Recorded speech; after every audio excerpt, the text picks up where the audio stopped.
एकदा राजा कृष्णदेवराय कारागृहाची पाहणी करण्यासाठी गेले असता तेथे बंदिवान असलेल्या 2 चोरट्यांनी त्यांची दया मागितली.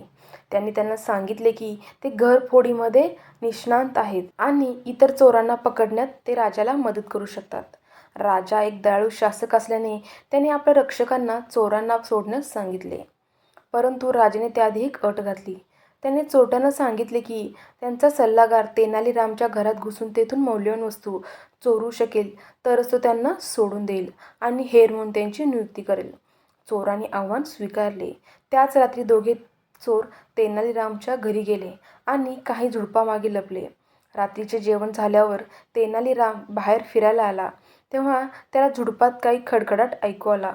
त्यांच्या बागेत चोर शिरले आहेत हे लगेच त्याच्या लक्षात आले.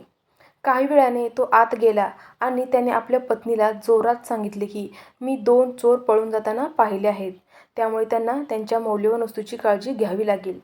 त्याने आपल्या पत्नीला सर्व सोन्या-चांदीची नाणी आणि दागिने एका ट्रंकमध्ये ठेवण्यास सांगितले. तेनाली आणि त्यांची पत्नी यांच्यातील संभाषण चोरट्यांनी ऐकले. काही वेळाने त्यांनी घराच्या मागील बाजूस असलेल्या विहिरीपर्यंत ट्रंक ओढून नेली व विहिरीत फेकून दिली. चोरट्यांनी हा सर्व प्रकार पाहिला. तेनाली घरात गेल्यावर चोरटे विहिरीजवळ आले आणि त्यातून पाणी काढू लागले. रात्रभर ते पाणी काढत राहिले. जवळजवळ पहाटे ट्रंक बाहेर काढण्यात चोर यशस्वी झाले, परंतु त्यात दगड पाहून त्यांना धक्का बसला.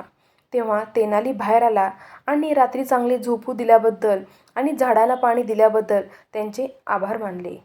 तेनालीने आपल्याला फसवल्याचे दोन्ही चोरांच्या लक्षात आले. त्यांनी तेनालीची माफी मागितली आणि तेनालीने त्यांना जाऊ दिले.